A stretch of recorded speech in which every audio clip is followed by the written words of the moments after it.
a smile on your face when you're moving from place to place. Good morning, good morning, morning, good morning, morning.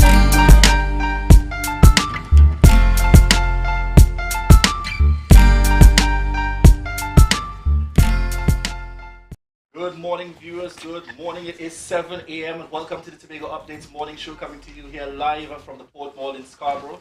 We continue to give God thanks for life. I am Julian Skeet. And I am Maria Richardson George, and this is the day that the Lord has made, and we will rejoice and be glad in it. Good morning to Tobago, good morning Trinidad, those of you in the Caribbean and those of you viewing us on the live. Good morning, good morning. Julian, I am loving your pink. That's almost the shade of pink that my hair should have been. A work in progress, a work in progress. I said today, let me get out that hot pink for you. That's right. That's the shade I was really going for, but you know. Yes, very important as we continue to recognize the month, breast cancer awareness, and really asking persons to be as conscious as possible and making the responsible decisions to get your checks done. I think I saw something on Ria's that I particularly like, the comparison via Instagram and doing your checks. That's right. Women they quicker post their breast on Instagram as opposed to putting their breasts out there for a mammogram or a breast ultrasound. But this is the month, Awareness Month. Get up and get checked. Go get screened. Go get tested. Early detection is always the best protection. Yes, so therefore it's critical and it's important, and we want to remind persons out there, your best chance is to try to identify as early as possible so that you can take the necessary precautionary measures. All right, viewers, at this point we head on over to news in 90 seconds. Thank you, Julian and Ria. I am Candice Jackson, and here is your news in 90 seconds for Tuesday, 11th October 2022. The Division of Infrastructure, Quarries and Urban Development commenced construction of 3 new roads in Tobago. These roads intend to provide alternative routes to traffic-congested areas around the island. The new thoroughfares are a bypass from Lamy Road to the Roxborough-Palatavia Road, a roadway from Montmarie to the Dutch Fort Crossing Canal, and a Milford Court Pigeon Point Connector Road. Construction of the new streets is facilitated through a design-build-finance arrangement, where contractors are responsible for construction costs up front. Completion dates were not provided for any of the new roads. Meanwhile, Caribbean Airlines added new flights on the air bridge 2 weeks ahead of the Tobago Carnival. For months, THA officials and stakeholders insisted that the success of Carnival hinged on patrons' ability to travel to Tobago. Caribbean Airlines was heavily chastised for failing to increase air bridge flights, as many patrons were discouraged from visiting Tobago due to a lack of available flights.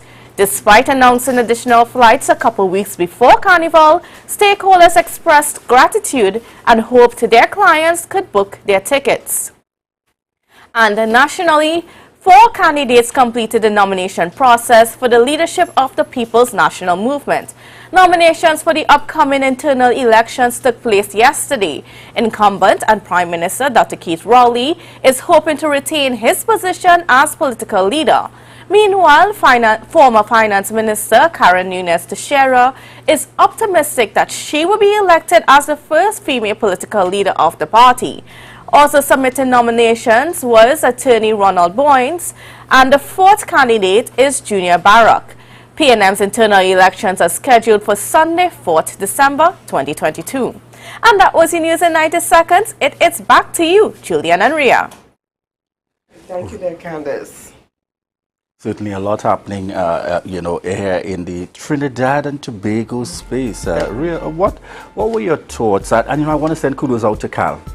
Carl in particular for adding those extra flights. I am just about 50% impressed with Carl this morning, and that is for the fact that I am impressed that there has been additional flights for the Carnival, that of October, but I am looking forward to the addition of flights across the board to take us back to that very high level that we are accustomed to within the Tobago space, especially as we continue to promote our tourism trust, and we continue to look at the growth and development of the island. The flights are still highly insufficient, so you get a 50% from me this morning, Carl. Kudos, 5 out of 10. You have added flights for the Tobago Carnival, and I look forward to your response from November and beyond. I will give Carla 50% as well. And I'm talking about last week, Wednesday, when we had bad weather, that yellow level alert. Now, Carl would have allowed flights 1 and 2, the first and second flights, to run as per normal and cancelled the flights thereafter. But I'm saying those persons, Julian, from Tobago who were traveling that morning, and there are several persons who were scheduled to travel that very morning, who looked at the weather pattern and said, this is going to cost me more. You understand what they said? The candle costs more than the funeral? Yes. Right. It's going to cost me more. Looking at the weather, under normal circumstances where the rain falls, Trinidad is flooded. How much more so a yellow level alert? So persons would have made the decision to ensure their safety, not to travel on that morning. Carl is now refusing. Now hear this. With the change of the change in your ticket, if you have to change your ticket to travel another time, Carl is not acknowledging those first 2 flights, those first 2 flights. So if you did not travel when you were scheduled to travel that morning, you still have to pay that $50. Only the flights that Carl cancelled. So Carl, this morning you got a 50% from me as well. In fact, you get 40.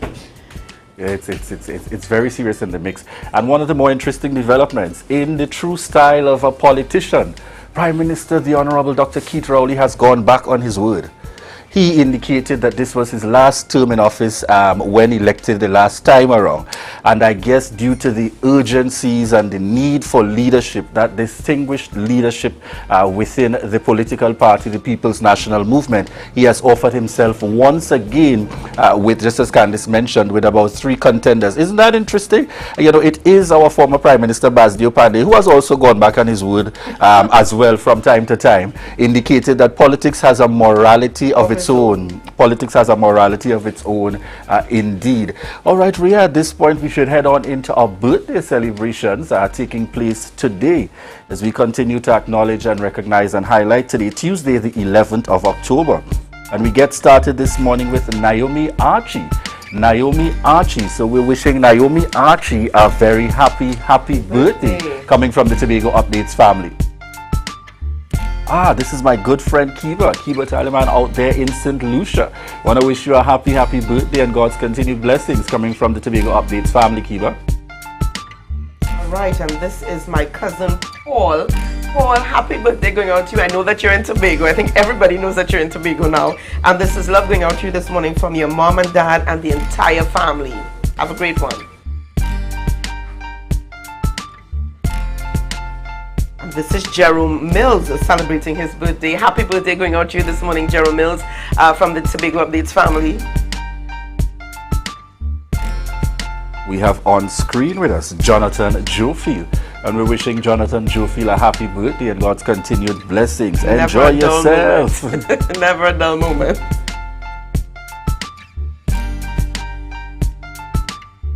And we've got Desi celebrating his birthday today. Happy birthday going out to you, Desi, and love from the Tobago Updates family. On screen with us is Rhea Sampson, and we want to wish you a happy birthday, Rhea Sampson.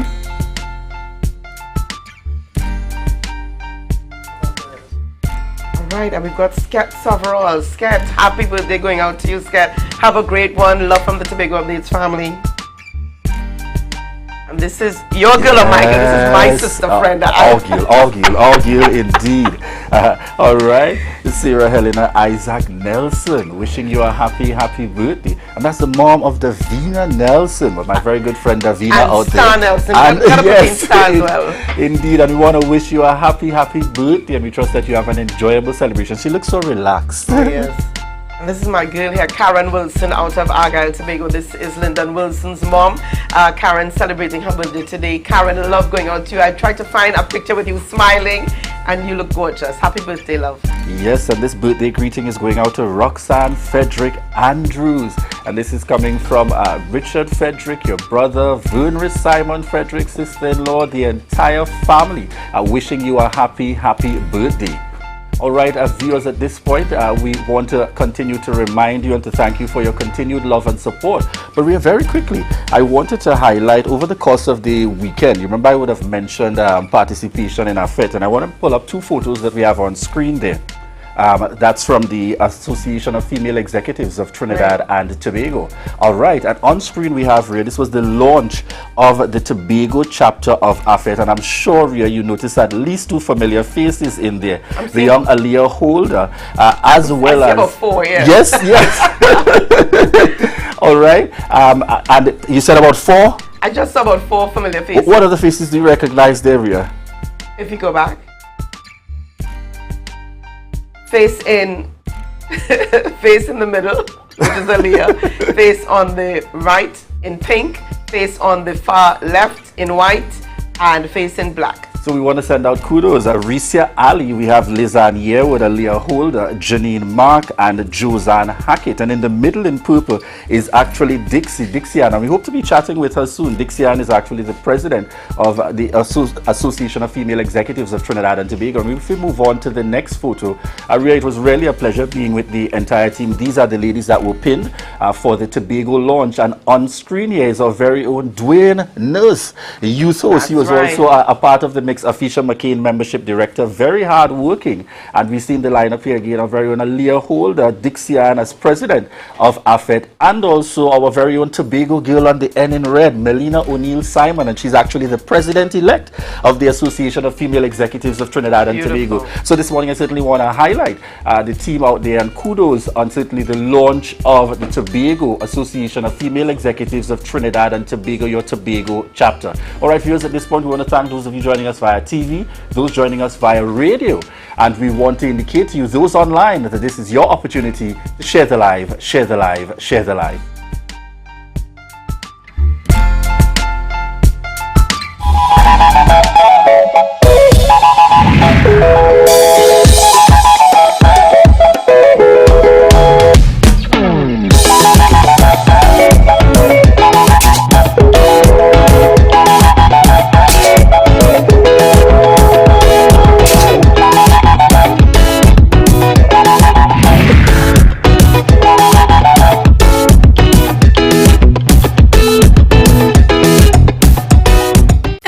Security Services Company is the most advanced security service in Tobago.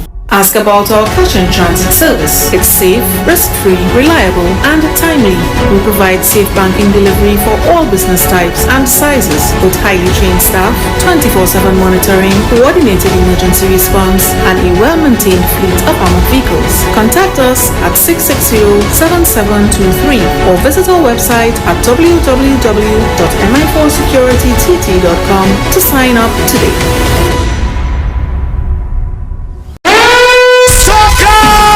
Are you ready? On Sunday 23rd October at the Dwight York Stadium, featuring a man who understands the assignment.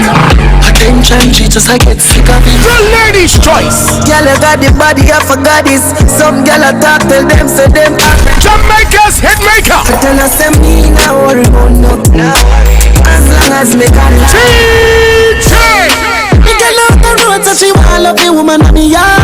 Sunday, October 23rd, 3 a.m. to 10 a.m. at the Dwight York Stadium is water, paint, foam, powder, coolers, and bikinis. And breakfast in the biggest strawberry fat and Tobago carnival. Soca Jam. Soca!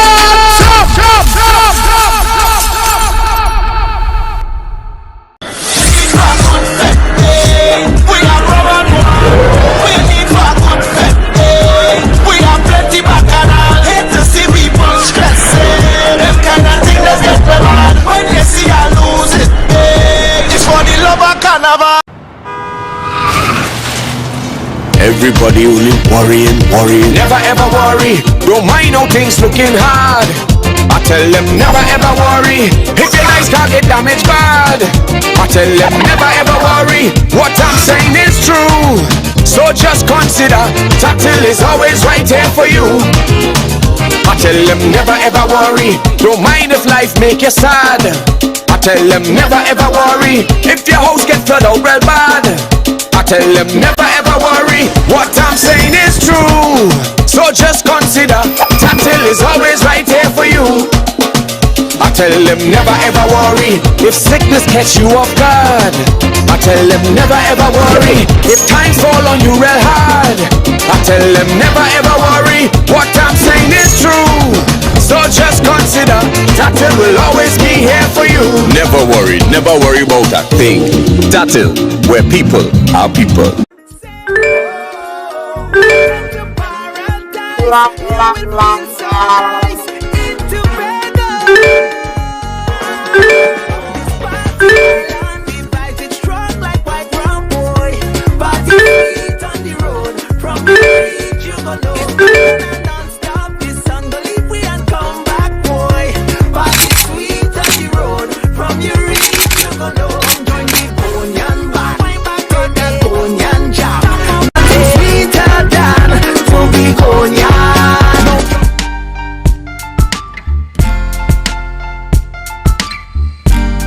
Put a smile on your face when you're moving from place to place. Good morning, morning.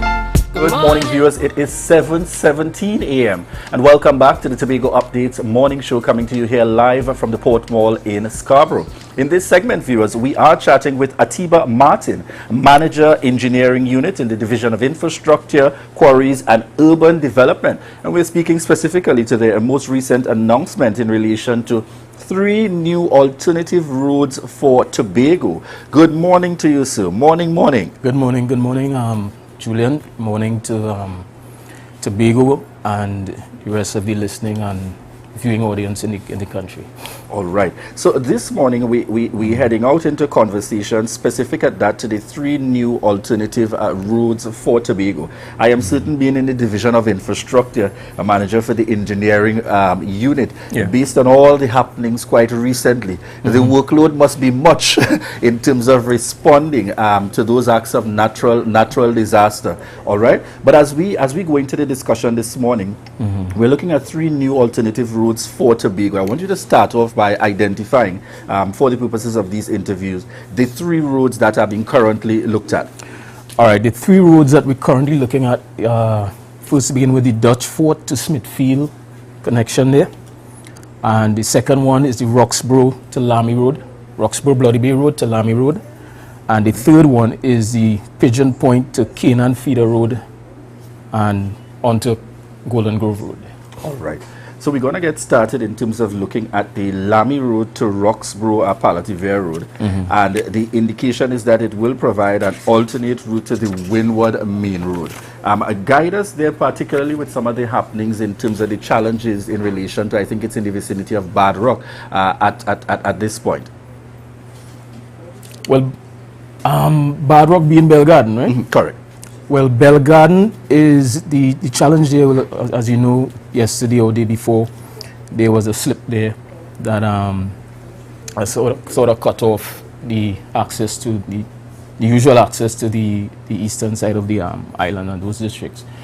The project that we are looking at, I'm not so sure that it would necessarily, because of the route that it takes, it would relieve the situation at Bad Rock, we'll see.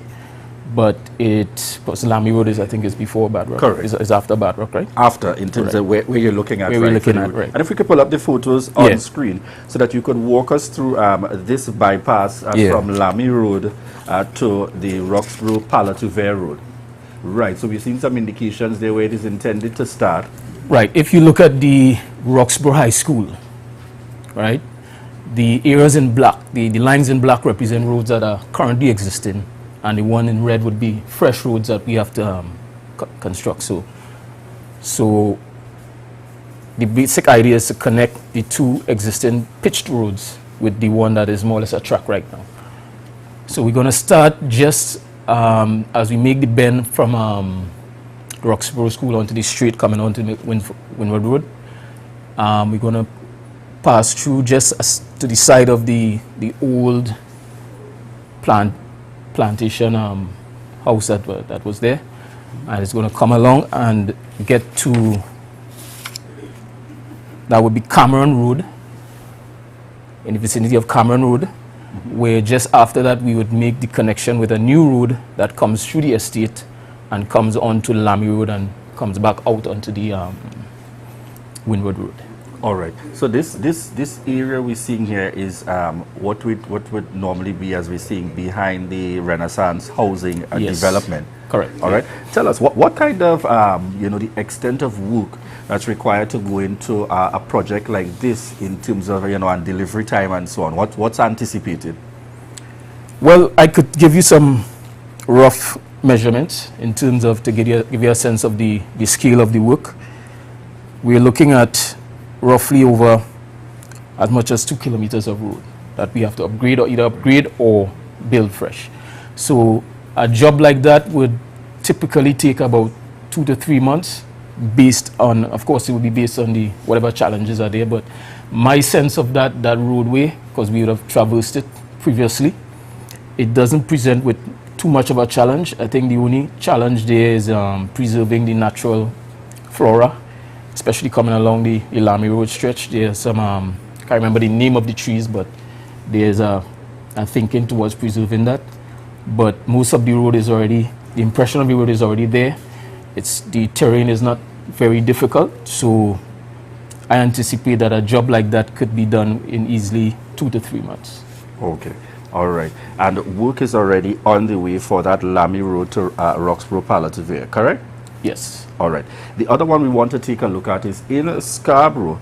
We have the roadway from Montgomery to Dutch Fort Crossing. So if we could get that image up so you can also write in terms of walking us through this connecting road. Right. So it starts at the Dutch Fort. And the idea behind this project is to really give the Scarborough area more connectivity. So you start at Dutch Fort and come through what we call Tam Car Park. Right. And we're going to cross that canal there and get over into the E-Tech Mall area. So once we get there and we come on to Sanctus Hill, we're going to continue along the Smithfield Road that passes just to the side of Wassa. And once we get to the other point where you see the red line there, we're going to cross in that area and get onto the Scarborough RC School, the road that passes just in front of Scarborough RC. Oh, so this curve on the left-hand side of the black roadway that we're seeing there is just outside of Bishop's High School there, that kind of hairpin bend we're seeing there. To the top left-hand corner. The top left-hand corner, that looks like, what you're seeing is Light and Life School. Oh, okay, yeah. Okay. That red box, what appears like a red box in the top left-hand corner. All right, that's I think I'm now getting the... You're now getting so the bearings. The road in itself is coming through, as you mentioned, Smithfield, so that gets in the vicinity. So what we're seeing there in front of the black line going across in front of the Smithfield sign is actually the Wassa that road that, yes, correct. Okay. That little circle you're seeing just to the south of the black line, yes, that is the Wassa. Right, and this road heads, which would end up behind the RC school as well, because I know the Wassa plant and the RC school. They are close. Close. So it's actually coming in just in front of the RC school, and connects with the existing road that is there. Okay. Right, and that if you want your bearings, there's a church there, and then you could take that same road and take a left and come up to Bishop's. Okay, I had a totally different understanding in terms of, thank you so much for the clarity. In particular, within the Scarborough space, and I know that we would have seen the mobilization of work in this area. Again, this kind of work and the extent here, approximately, what extent of road and so on that we're looking at in terms of building, and how much of it is already established within the space and so on. Right. So the first leg in red from Dutch Fort is approximately 167 meters. That takes you into the E-Tech car park area. From E-Tech onto Smithfield, that is the larger portion. That is about 1.2 kilometers.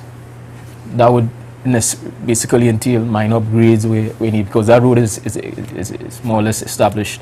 And then the final run from Smithfield there onto the Scarborough RC, that is approximately 250 meters of roadway. All right.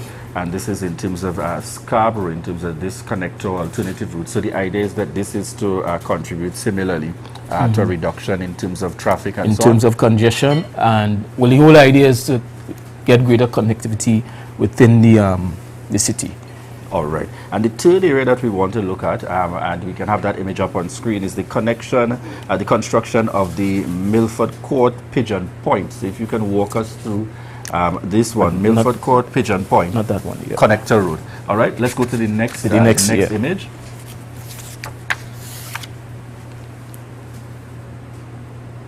All right. Good. Right. This one is an ambitious one. This one takes you from, well, the whole idea is to get alternative as we access out of Plymouth, out of Pigeon Point, because it's one way in, one way out at present. So it takes you from Pigeon Point, there at the top left of your screen, and through a distance of approximately 1.3 kilometers, we're going to enter onto James Street, just at the back of the Milford Court development. Sorry, yeah, Milford Court development. So that's the back street there. Yeah. That borders the Milford Court. Correct. Right? Okay, good. Right. That street is an existing street, so it's denoted in black, so it may require a little upgrades, whatnot. And that's approximately 800 meters. Right. Then from there you get on to Canaan Feeder Road. You link between James Street and Canaan Feeder Road by the red line you see in there. Right. And you continue on to Canaan Feeder Road that takes you on to Golden Grove. So you get that full connection coming down. Oh, so this where the red line continues to the right hand side, almost forming the T. Yeah. The top part of the T, where's that connecting you back to there? Right. Road network. That takes you from the James Street to your left. Right. And on your right is you get onto Canaan Feeder Road. Canaan Feeder. All right. So that's the back road there. That almost borders what's that private development? Salmon Grove. Salmon Grove, That's right, correct? yeah. Okay. All right. And then there's Center Street. It makes a junction with Center Street coming down onto Penny Savers and right. So that comes onto the line. And the Sometimes school, people get the connection based on specific points. So that's the road coming alongside the field there. Yes. Right. Correct. That's the Center Street coming alongside Correct. the Canaan Bonacord field there, taking you right back out to Penny That's right. Savers on the junction. Tell us a little bit about the first section that's coming across from Pigeon Point to James Street.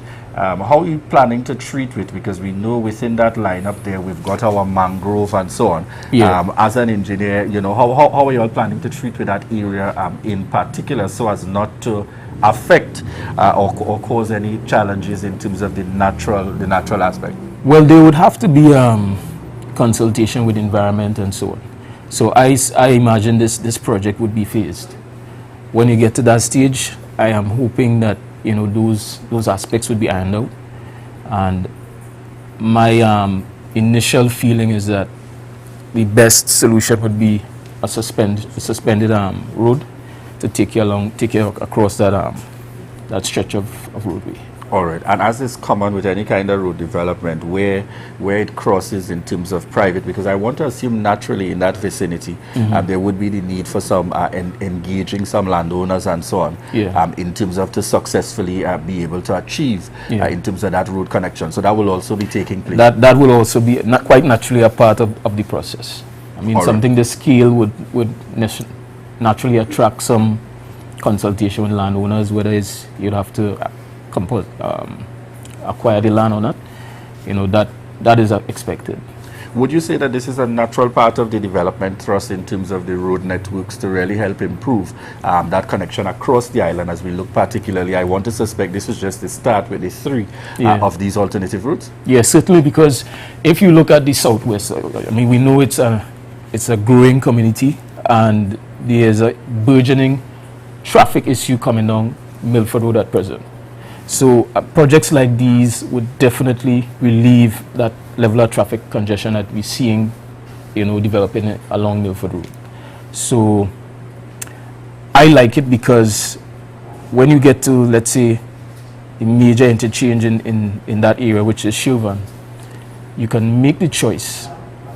Well, we didn't discussing the other one that is in the cards, right. But you can make the choice from even as early as Chauvin Road to this if you go into that side of the island, to take another route. If you go into the airport, there's the Chauvin bypass, which is coming on the screen soon. That takes you onto Tobago local road, and you could go down. So you don't need to be on Milford Road if you know where you're going from as early as Chauvin Road. The Pigeon Point project that we just discussed, that ultimately comes onto the Canaan feeder road, which comes onto the Golden Grove. Golden Grove comes onto Chauvin Road. So even again from Chauvin Road, if you know that your destination is Pigeon Point, you don't need to come onto the highway and then come onto Milford Road and go down and join that queue. So naturally you'll get a relief of traffic congestion issues that we are presently experiencing, and you could very well imagine would just be worsening as we develop and move forward in with our development. As an engineer, particularly looking at these three new alternative routes, would it appear that almost naturally based on the development, because I notice in every instance you're speaking to what seems to be existing from a start and an end, and fitting in, my terminology, the in-between road in order to connect it. Would you say that what we're looking at was part of naturally the intention to be able to expand and extend in terms of when you're developing your road network? Yes, to a certain extent, yes. I know the Dutch Fort link is something that the division was looking at for years, but it just never really got off the start. But I think, to answer your question, I think these developments are quite natural, and it's a natural progression that I think the administration is trying to accelerate and get going. All right.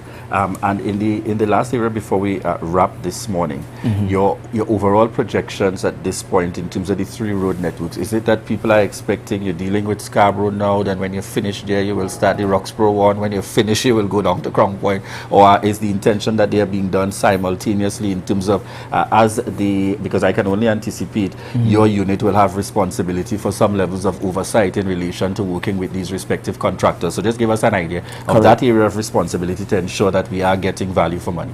Right. So presently the projects are being done simultaneously. One has already started, which is the Dutch Fort Smithfield connection, but the intention is to have the three of them executed at the same time.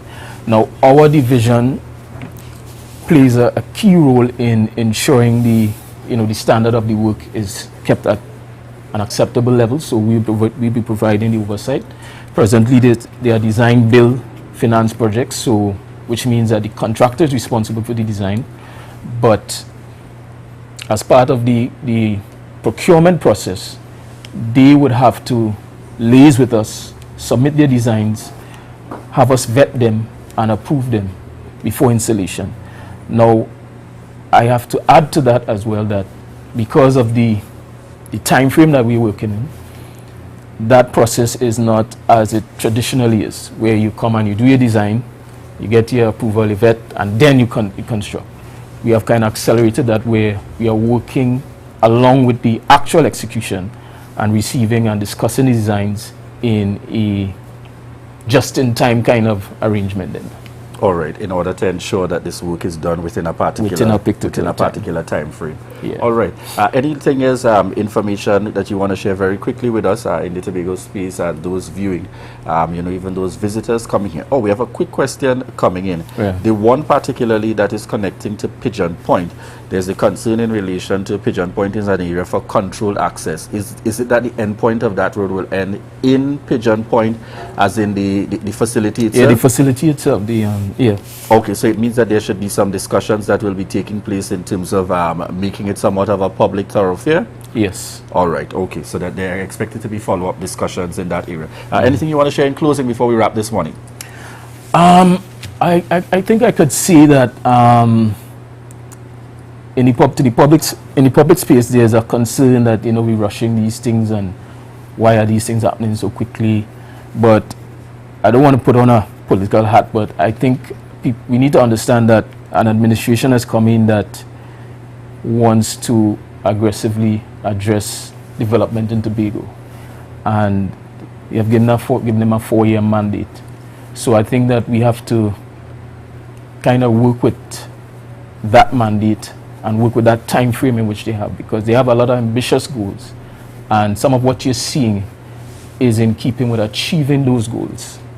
So rather than waste 4 years in talk and consultation, I think there's a definite drive towards trying to really get things done in Tobago. So I think we need to just try to work with it, bear with the what may appear as unusual modes of business, but I think hopefully if we collaborate and work together, I think that we could achieve outcomes that we could all be proud of.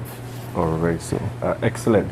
You know, urging persons again from his professional capacity as manager of the engineering unit.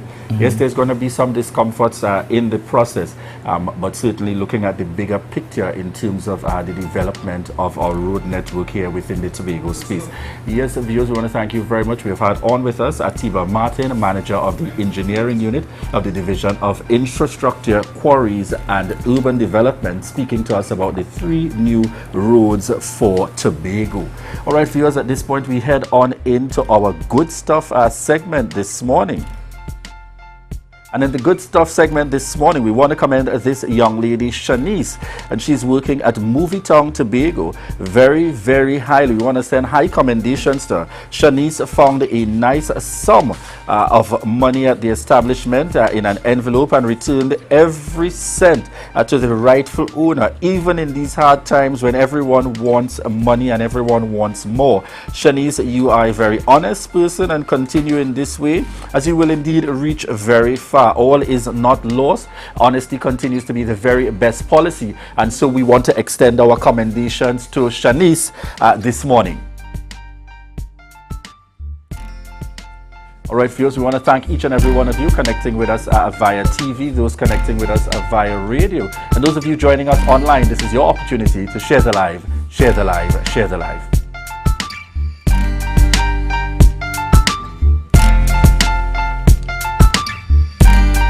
It's your boy Young Brother representing for Fuck Angels, Big Bad, Juve and Mass Band. You understand? Sexiest band. Register today. Got how to make you feel it, feel it. Fuck Angels make you feel it, feel it. Fuck Angels make you feel it, feel it. Fuck Angels make you feel it, feel it. Make you feel it's mass again, it's mass again, it's mass again. Yes, remember the music, remember the girls. All them girls riding in the road. Fuck Angels, Juve Band, Mass Band.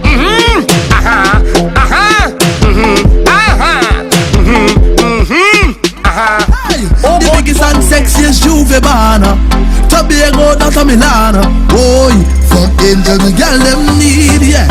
But the girl them plead, fuck angels, the girl them pray for. They really need it too. When you play with the band, it's a vibe now. Fuck angels, keep it alive now. And you never wanna leave, cause the drinks them running for true. Yo, tell a cruise, make the ball. Say whoa, Juve Band is over you. Fuck angel is over you. The ball, jump and ball. Mamailakai Home Services. We specialize in cleaning of carpets and rugs, mattresses, living room and dining room sets, vehicle detailing, cleaning and sanitizing of homes and commercial spaces. We also do landscaping and tree cutting, pressure and power washing, floor care, fumigating and air purifying. You can also call us for professional painting services, babysitting and adult sitting. Call us now 333-4430 at Mamailakai Home Services. We take cleaning to another level.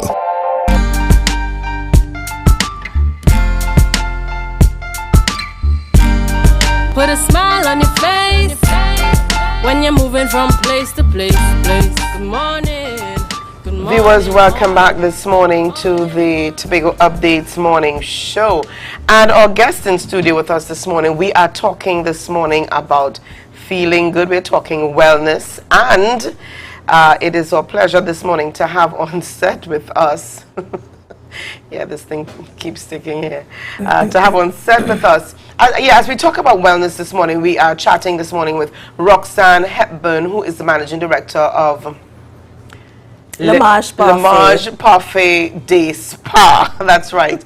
And you know, it's all about wellness, okay? I mean, they push looking good, but it's more about feeling good. So Roxanne, it's good to have you in the program with us this morning. Thank you, it's a pleasure.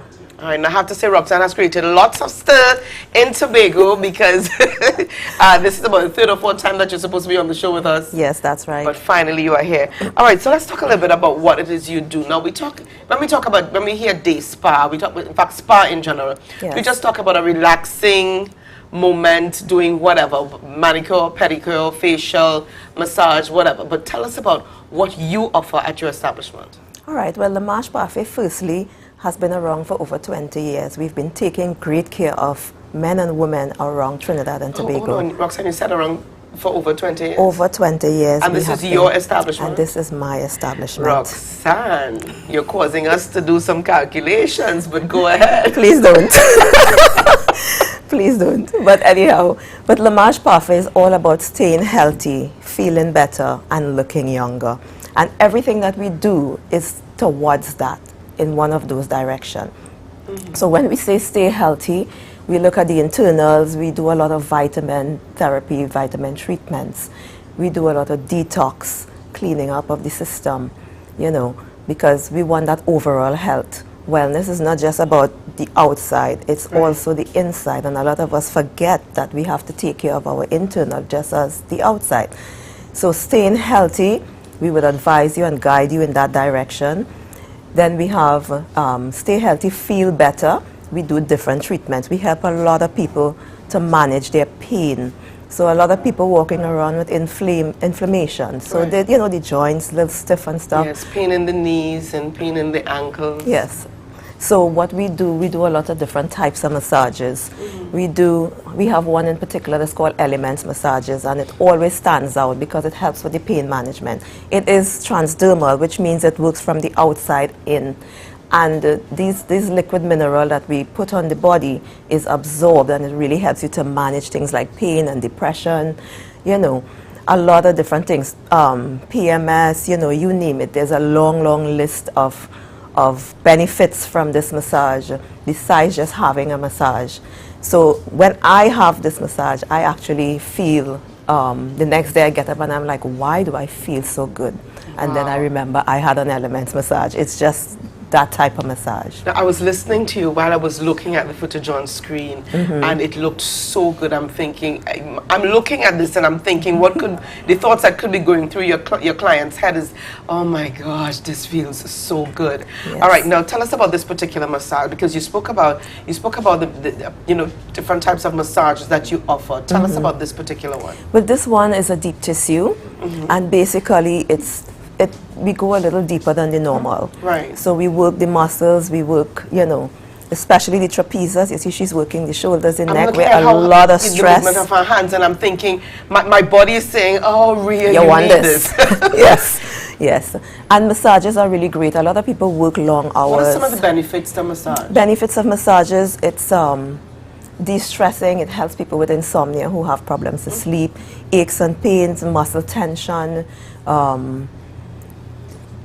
tissue renewal, cell renewals, you know, it detoxification because it stimulates circulation. There's so much, there's a long list, you know, and I know we can't go through all today, but, you know, if you work really hard, long hours, a massage is something you should have on a regular basis. Most of us take it for granted that we should do this. It really helps you to recuperate from all that lack of sleep and stuff, and it's really important that you take care of your health, your mental health, your physical health, so that you could keep going. You know, most of us just keep going until the doctor says stop.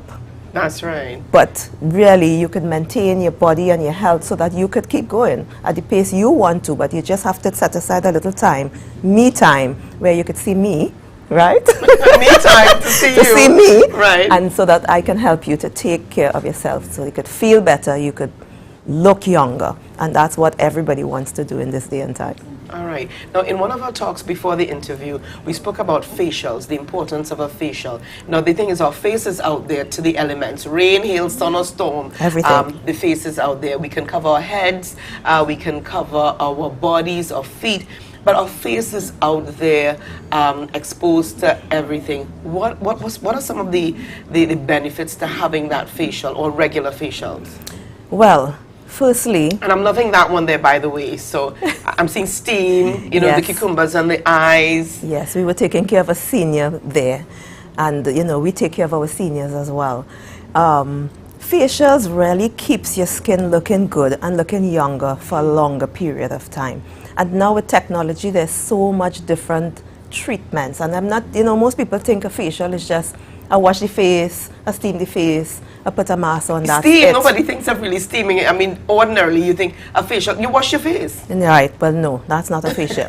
You know, right now there's facial for so many conditions. Conditions like aging spots, you know, fine lines, wrinkles, you have a double chin. I mean, long time, if you have a double chin, you're stuck with that. But now you can actually get a facial double and triple, that will take that chin down, you know, melt the fat there and tighten up the skin. So there's an acne, you know, there's so much different treatments available now so that you can look just how you want to look.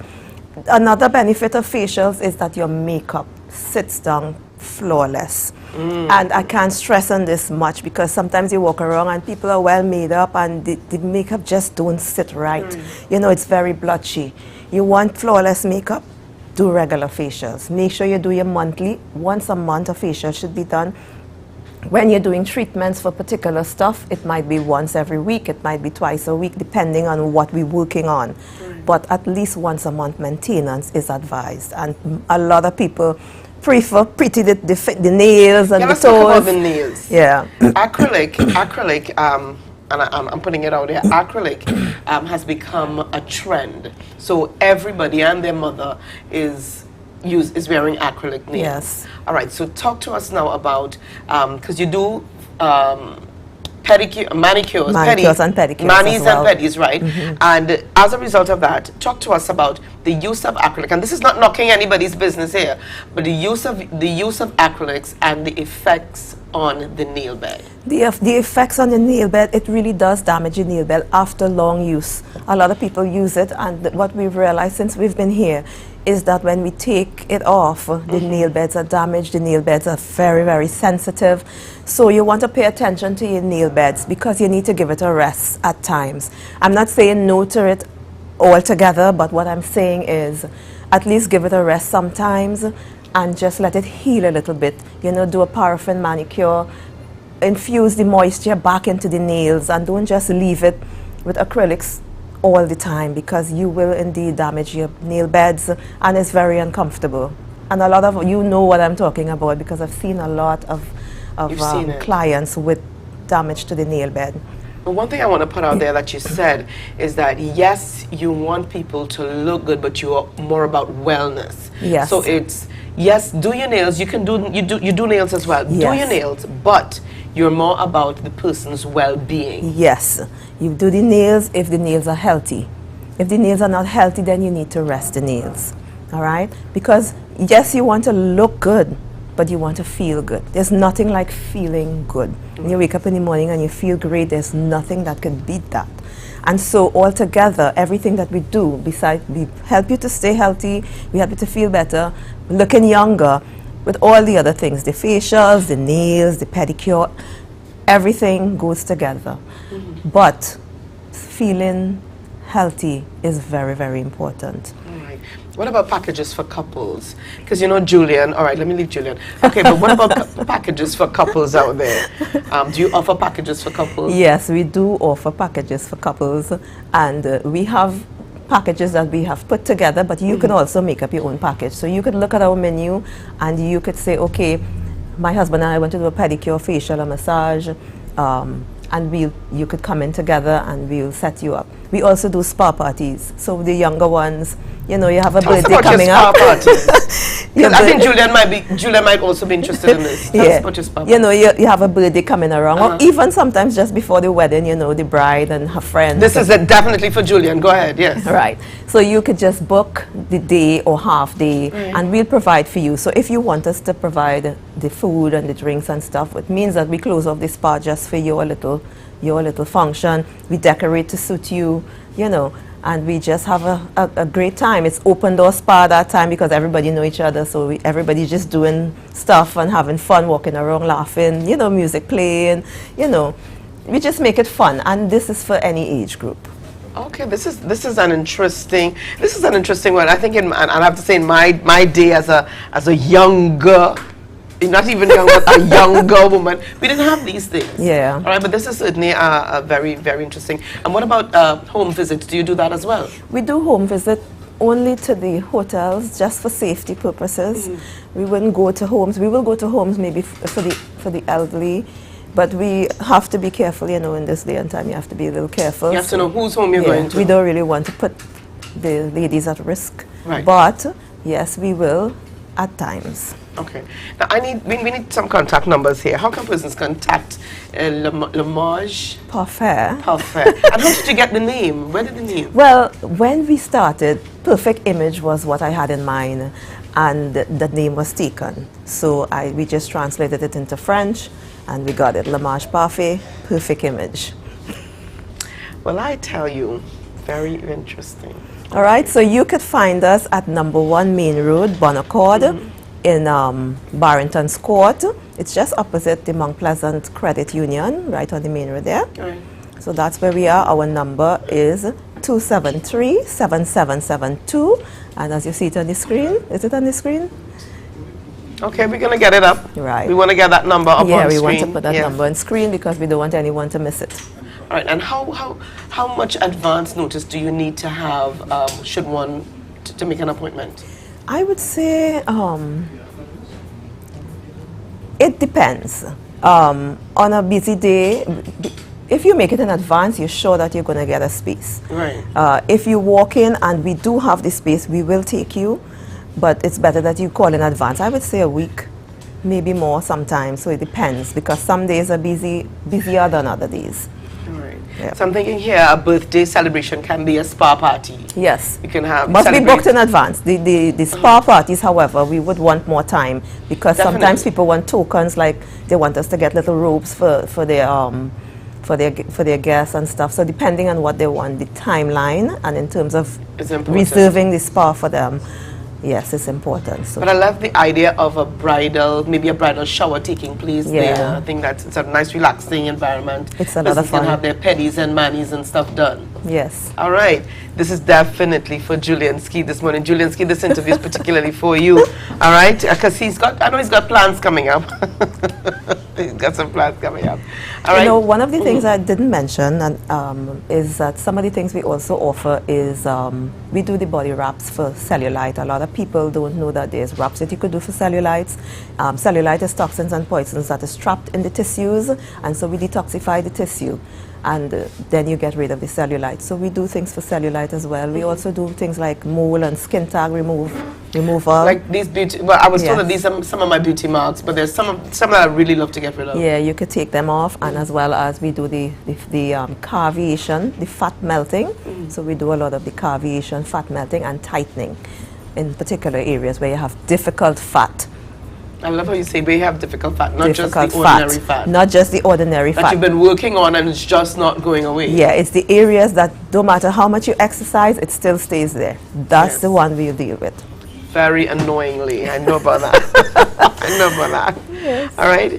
But you also made mention of, I think it's a particular type of massage, the hot stone? Yeah, we do hot stone as well. Yeah. And I particularly like to recommend hot stone for people who have problems sleeping. It really, really helps you to sleep better. Along with the ionic detox, we do the iron detox, it also helps you to sleep better. But the hot stone is really the number one. If you're having problems to sleep, you normally will fall asleep on the bed. And I've got to ask you very quickly here about the mineral. You did tell me about a mineral one that you do from the outside in. It's transdermal. Well, it's called Elements Massage, and it's really a liquid mineral that we put on the body. So we massage you with liquid mineral. We spray the body down first, let it absorb, and then we use the mineral body massage gel, which we massage you with, and it's transdermal. So it works from outside in. It goes into the body, putting minerals into the body, making you feel better. It helps you to manage pain. That's like our number one. It's, because it's good for so much different conditions. Maybe when we chat again, I'll bring the list of conditions that this is good for, and then people will get really excited about it. All right. No, I'm happy to hear. And anyone can have a massage, yes? Anyone and any age. Okay. Well, thank you so much, Roxanne. You're going to be seeing quite a few of us there at your spa pretty soon. So thank you so much for being on the program with us. It's great being here. Thank you for having me, and we look forward to serving the people of Tobago. All right. Give us those numbers again. So it's 273-7772, 273-7772. You could call us or you could WhatsApp us, and we will respond to your questions or, requests. So we look forward to hearing from you. All right, thank you again. There was lots more coming up on the program, and when we come back, we're talking about wine, and not just any wine, Tobago's finest, coming from the north side. Yes, you're going to hear more about it, so share the live, share the live, share the live. This is it. Excel Spa by Haley, where our highly trained staff are ready to deliver the top-class services in facial massages, waxing, nail enhancement and body treatment. We are ideally located at Coco Avenue, Switzerland, Tobago. You can find us on Instagram, Facebook, TripAdvisor, or you can call us on 730-0149. Excel Spa by Haley. Relax, renew, and rejuvenate. The best place to stay in Tobago is at Thorn's Place, with rates starting as low as 200 TT. Call or WhatsApp 745-7306 or 682-8676. We are located uptown Scarborough, 5 minutes away from the port. Remember, at Thorn's Place, our aim is to make your stay safe and affordable.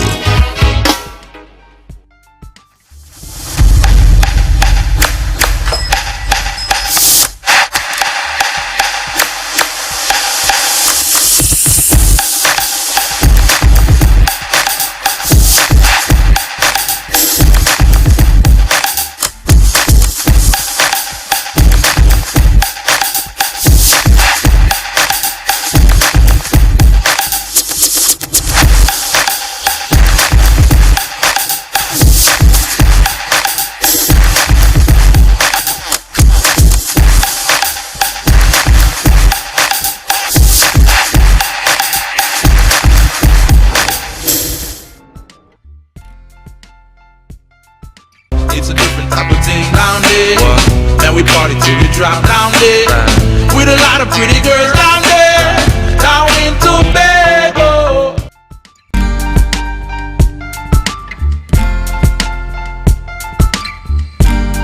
Put a smile on your face when you're moving from place to place.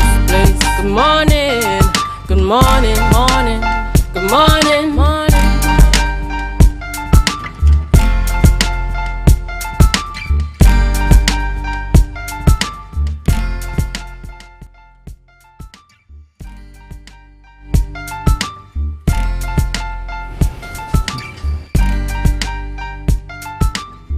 The Tobago Updates Morning Show, and as we mentioned a little earlier on in the program, we are talking wine, not just any old wine, but we are talking from Tobago's Main Ridge, and we're talking Main Ridge Wines in Tobago. And this is Stacy Herbert, who is the founder and winemaker of Main Ridge Wines Tobago. Stacy, good morning and welcome. Thank you very much, Ria. It's good to have you on the program with us. Thank you. It's good to be here. Now, Julian, we've got glasses, we've got wine. I know this is your thing. I know, but before we get there, you see how she pops off on me. Yes. Tell us a little bit, about this area for you in terms of, making wines and getting to this point of actually producing very professionally, the preparation and so on. Where did this all start for you? This all started when I was 16 years old. I finished secondary school when I was 16 years old, and it was too early for me to work and all of that. So my mother sent me to spend some time with my grandmother. And while I was at my grandmother, she started getting frustrated with me, and she said, go downstairs and find something to read. And I found this book called Winemaking in 21 Days. It taught you how to create fruit wines, fruit and flower wines to international standard. There were things that I had no clue about, because I mean, at that time, there were no champagne yeast, there were nothing like that was available, because I'm talking about the early 90s, right? Sorry, how old were you? I was 16. 16. All right, Yes. that's right. Downstairs trying out a thing. Continue there. Yes, so from there, I remember the first time I saw a place selling winemaking supplies. It was in Port of Spain. I would have been about 18, well, no, I would have still been about 16 about that time, right? And I got so excited, bought my first hydrometer and my first pack of yeast, you know, and from there I started experimenting and that kind of thing, because even though the book spoke about fruits and flowers and that kind of thing, it was fruits and flowers that were not indigenous to Trinidad and Tobago, right? So I still had to figure out, how do I use what for which fruit? Right. You know, so that experimentation started from when I was 16, and the first bottle of wine I ever sold, I sold that at Tobago Blue Food Festival in 2012. Wow. Yes. So all those years I've been trying to perfect it and trying to figure out what works, doing all kinds of research, checking all kinds of different things until I figured out what actually worked. All right. What do you know now about wines that you did not know back then?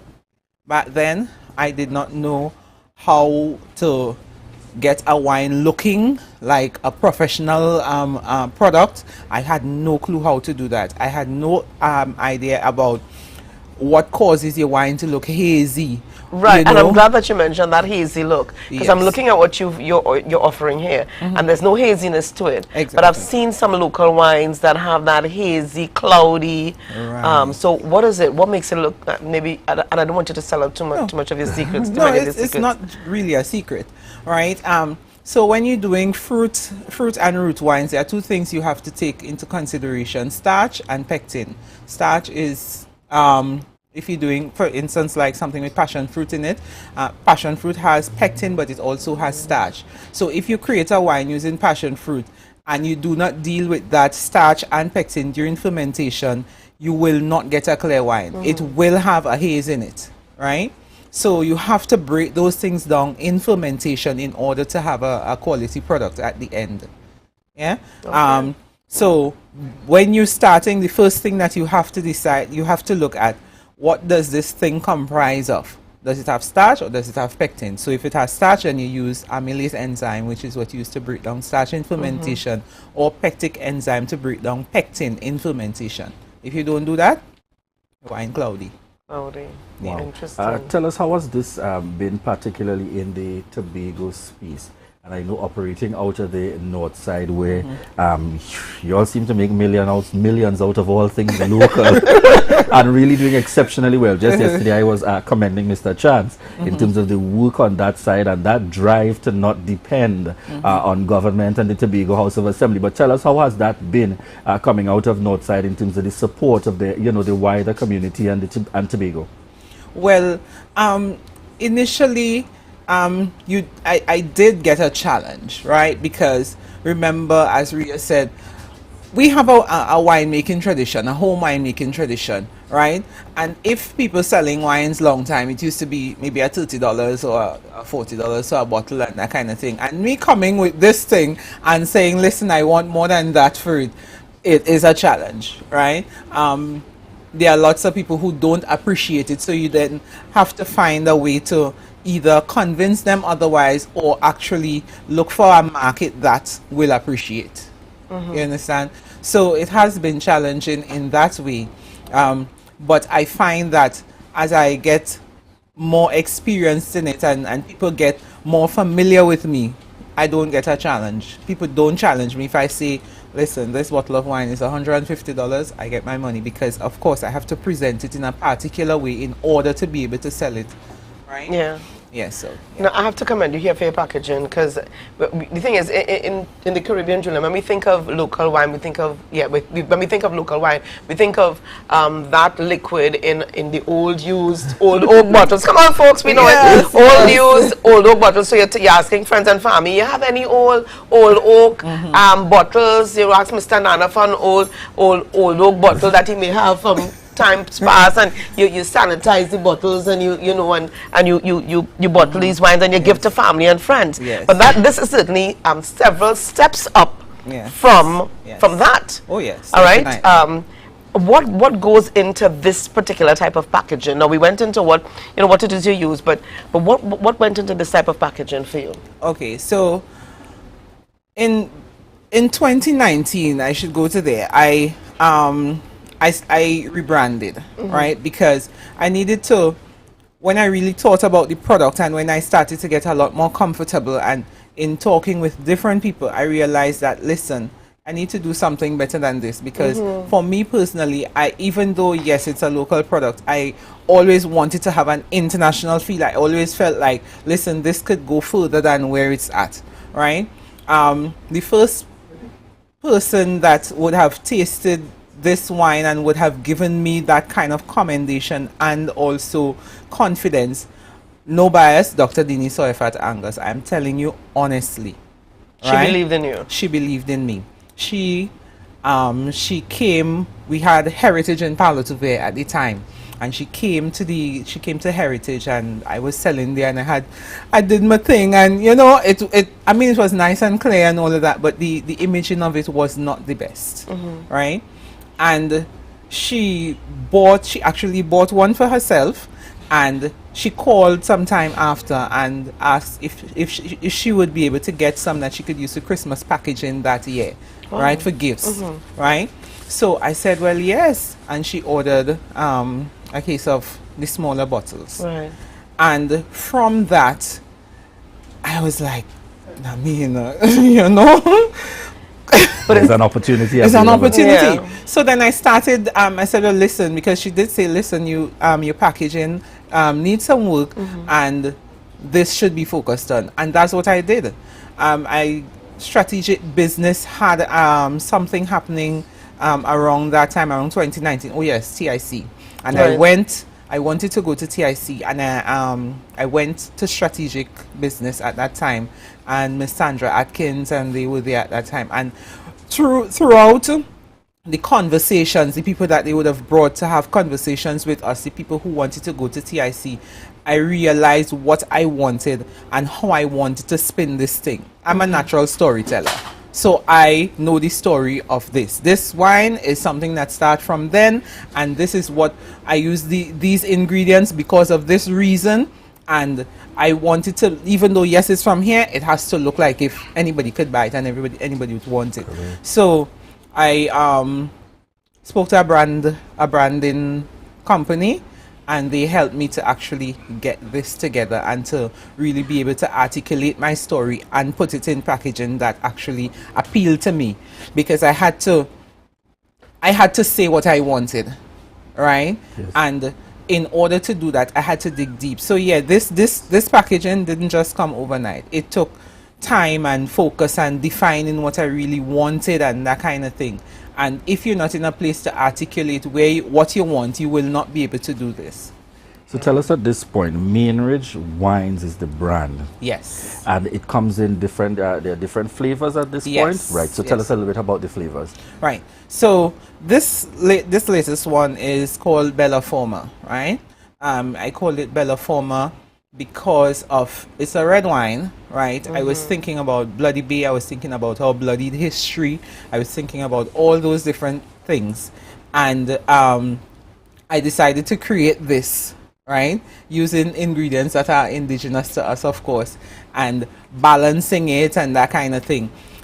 When I create a flavor, it's not like a singular thing. It's not, say for instance, like part of this is sorrel, but it's not always it's not sorrel only. There are other things that I put together to balance and create interest in the taste, right? So this one is Bella Forma, which you're going to taste today. Definitely. Julian is excited. He's already eyeing that bottle. Yes. Certainly. But a very quick question coming in there in terms of someone asking about shipping abroad. Contact information for persons who may be interested, and you know, do you also cater to those persons who may express an interest from abroad? Yes. Phone number 7732764. You can find me on social media, Facebook, Instagram, Mainridge Wines.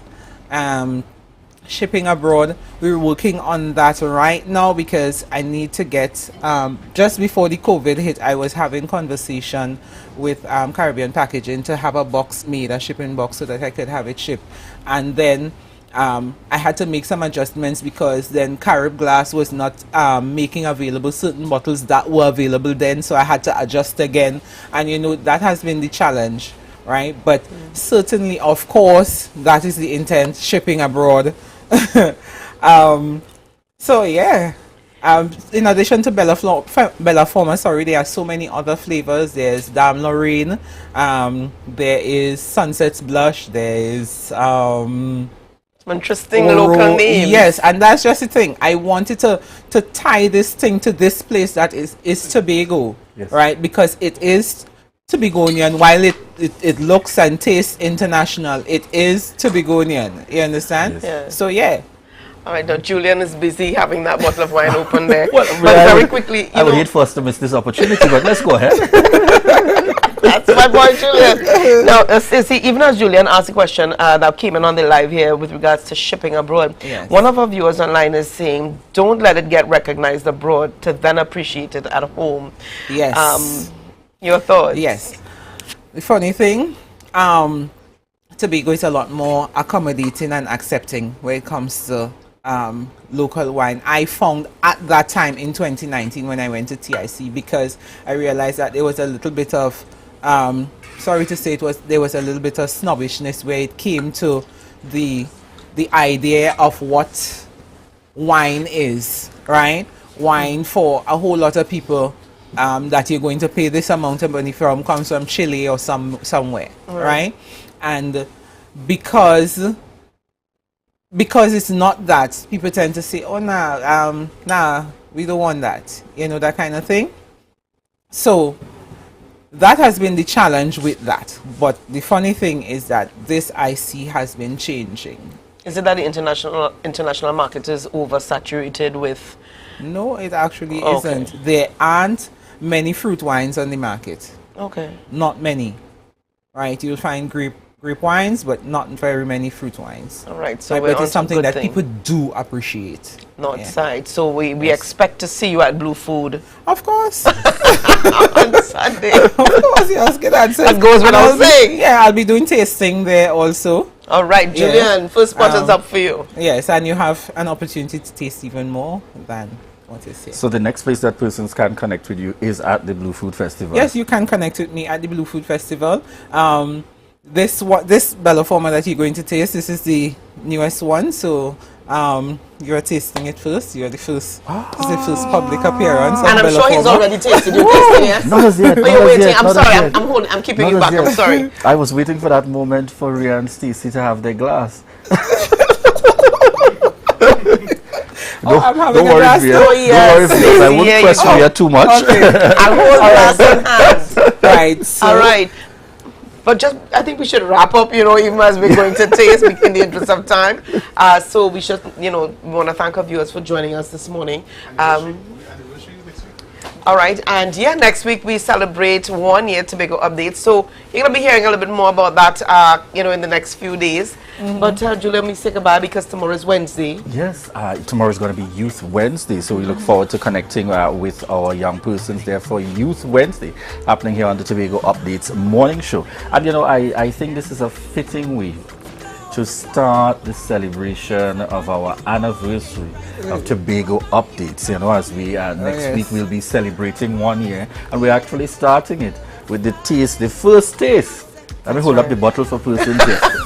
The first taste of Bella Forma happening here on the Tobago Updates morning show. And that's courtesy Stacey Herbert.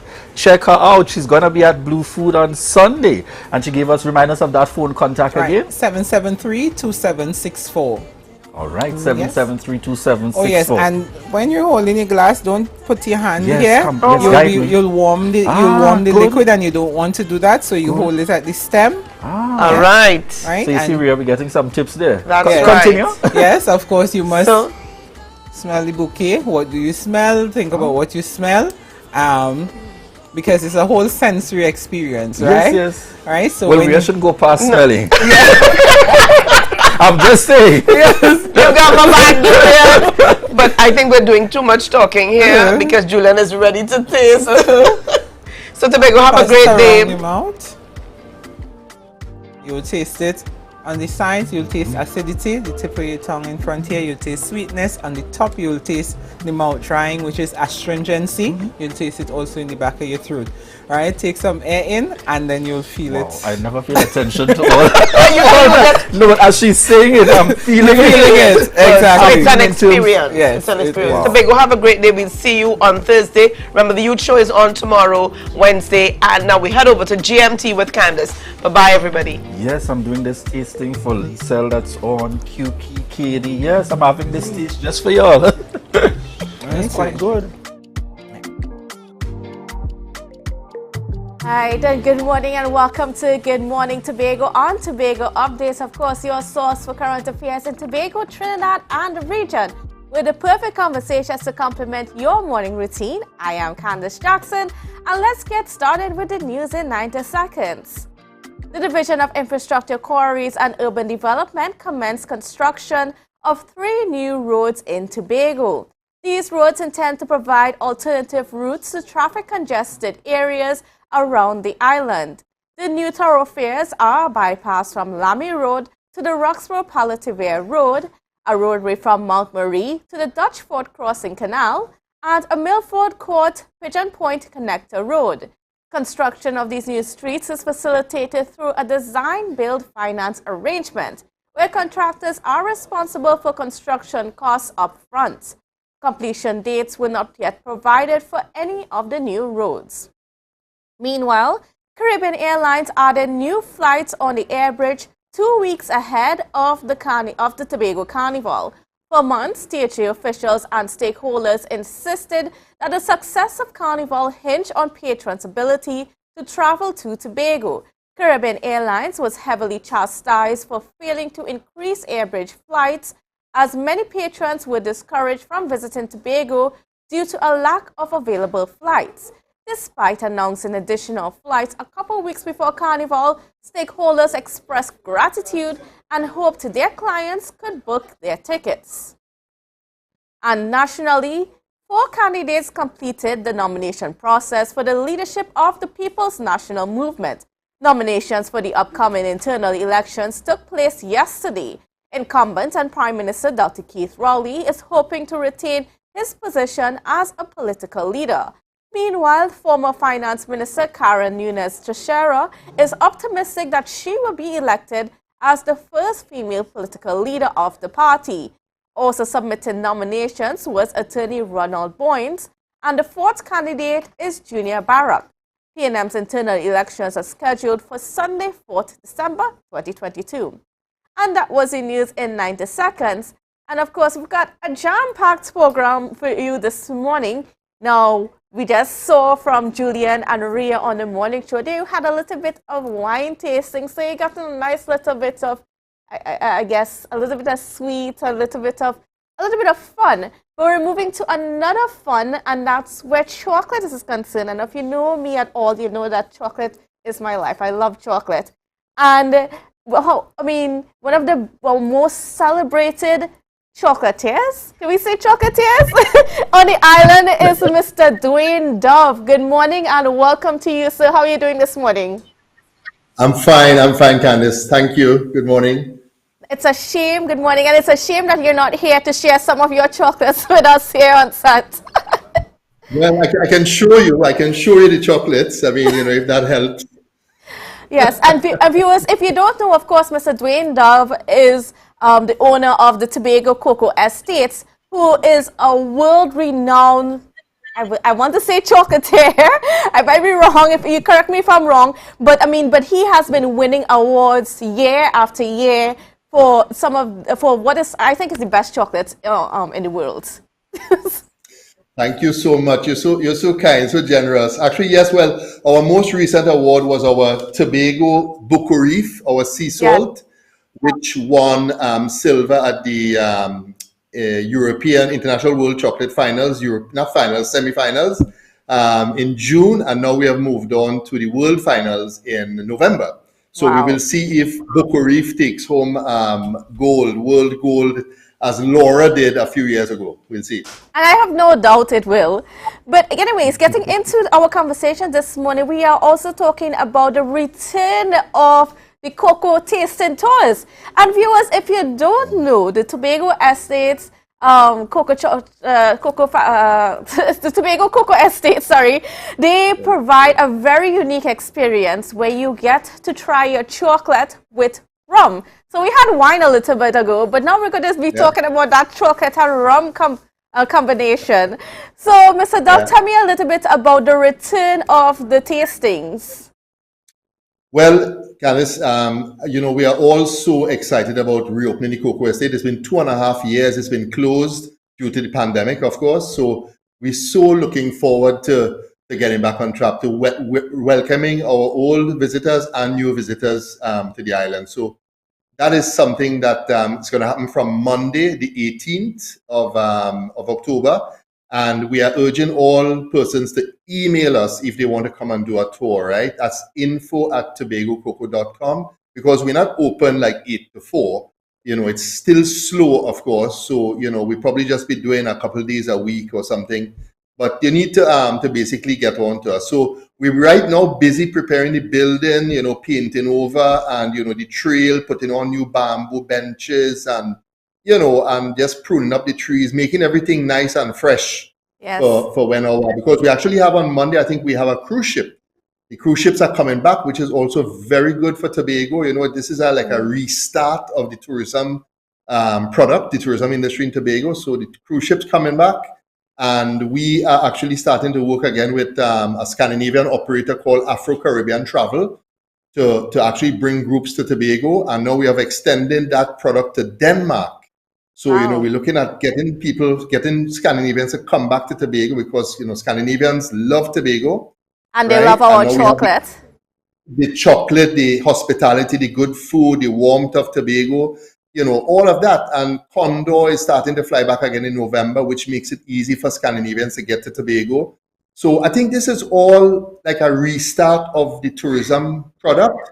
And of course, coming to the estate to do a tour, you will be able to sample our chocolates, our mini squares, together with some nice local rum and stuff like that. So it's all good, and we're excited. Great. Now, for the viewers who are not quite aware, so we're talking a little bit about the tours. What is the experience like? Can you walk us through the experience itself when they come to the Tobago Estates? Right. So when you arrive at the estate, basically, the tour is about 60 minutes, and it's really, we have carved out the estate to the tour route to really show people, to showcase, cocoa and the different other, companion crops that are grown with cocoa, the different varieties of the Trinitario cocoa that we have. We have always been working with the Cocoa Research Center at UWI. We work with the Ministry of Agriculture. So, we have all through the years, we have the best plant material. We have mangoes to show people. We have peppers. We have herbs. So it's like a whole entire experience. And then we have 2 really nice gazebos where you could get a really breathtaking view of the Caribbean, of the Atlantic. And obviously, if we are harvesting cocoa that day, then people could see that process. If we sun drying cocoa, they could see that process. It all depends, But as I said, it's educational. So you get to really learn about cocoa and how it's grown, a little history about cocoa in Tobago, etc. And of course, if people don't know where you are located, where are you located? Right. So we are located up close to the Argyle Waterfalls. So on the same road into the Argyle Waterfalls, we are located on that road. You just turn to your left and you drive over a bridge, and there are signs that will guide you to the Cocoa Estate. You have to drive up a little hill, but it's drivable, it's no problem. And then you will see our gate and we really receive all our guests at the entrance, at the gate, and then that's where we kind of take you down into the estate, and then we begin the tour, basically. Now, recently, we see that the Division of Food Production, Natural Resources, and so on, they've been starting or are trying to revive the idea of cocoa in Tobago. And I'm just assuming here at this point, it's like, I don't know if you are involved with that whole process. And if you are, what can you tell us about this new invigorated push towards, getting cocoa up and going again in Tobago? Well, I think it's a wonderful idea and it's a wonderful effort that the THA is going to undertake. I have not been contacted, or I've been reading about it in social media, just like everybody else. But I do know that any efforts to get cocoa going again is good for the island, is wonderful. However, we still have to deal with the parrot problem. So going and revitalizing cocoa and doing this and making all the parrots will just come and lick you up. They will eat out everything before you even get there in the morning. So we need to really deal with the parrot issue. Otherwise, you're just spinning top in mud, basically. You're not going to get anywhere. And there are things that we can do. There are devices now that we use to, which are environmentally friendly. Tobago Estate, we have 2 organic certifications. We have USDA should do against the parrots. Unfortunately, we seem to have a little bit of a break in transmission with Mr. Dove, and I'm not too sure if you can hear me clearly. Mr. Dove, are you still there? I'm hearing you. Okay, great. So we just had a little bit of a break up there, and you were just about you were explaining about the different methods that you can use to scare the parrots away from the cocoa. Right. So there are devices available now that are accessible, and I think we need to. We actually had discussions with the THA on the possibilities of getting one of these devices installed in Tobago to help to deter the parrots. So I think that is the way forward. Otherwise, if we don't deal with that problem, with that issue, then you're not going to succeed with cocoa in Tobago. But it's a good idea and a good initiative that the THA is looking to do something with cocoa. I think that's wonderful. Great. Now, I mean, we're getting ready to welcome back people on the 18th to your estate. Are you excited? Yeah. I'm very excited. I'm been waiting for this moment for 2.5 years. As I said, it's been 2.5 years of really frustrations. Basically, we have a farm that we have to upkeep. We haven't had any tourists. We have had difficulties in mobilizing staff to conduct different tasks in the estate because of the pandemic, because of the restrictions. So, our whole business model has been really ruptured by the pandemic. So this is why we are hugely excited about getting tourists back to the island and to the estate. And I'm certainly excited. And now for viewers that, again, if in case they missed it, how can they come to your estate and have that wonderful rum and chocolate tasting? Right. Well, as I said, they need to email us first. So info@tobagococoa.com, and we are located, close to the Argyle waterfalls. And coming up to the estate, it's a way to enjoy the whole of Tobago. You could come to the cocoa estate, then you could go to the waterfalls, then you could go and have lunch at some of the local restaurants on the north of the island. So there's a lot you could do. That's a whole day activity, like a little drive around, some sightseeing, Great. I want to thank you so much, Mr. Dove, for taking some time to speak with us and to share with us your wonderful news of, that return of your chocolate toys. All right? Thank you very good luck. much. Yes. Thank you and good luck to you. Now, viewers, Okay, we have to go for a quick break, but when we come back, we have a lot more coming up for you on the program, so don't go anywhere.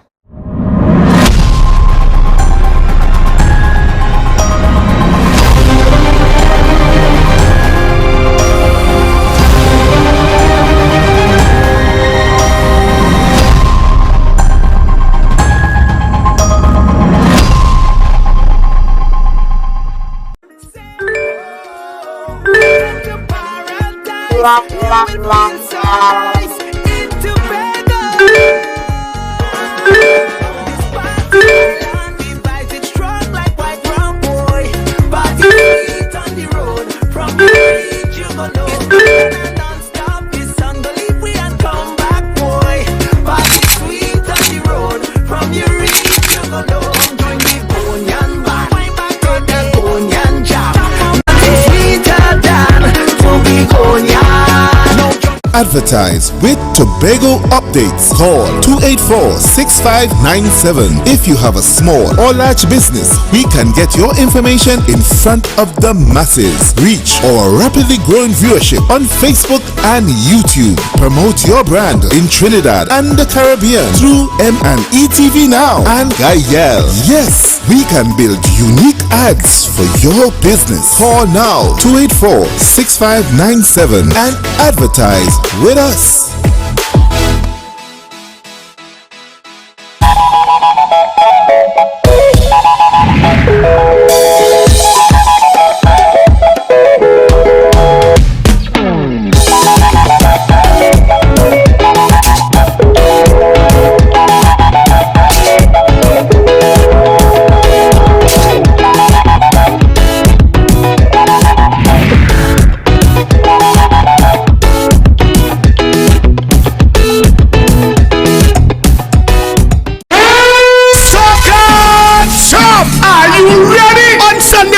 October at the Dwight York Stadium, featuring a man who understands the assignment.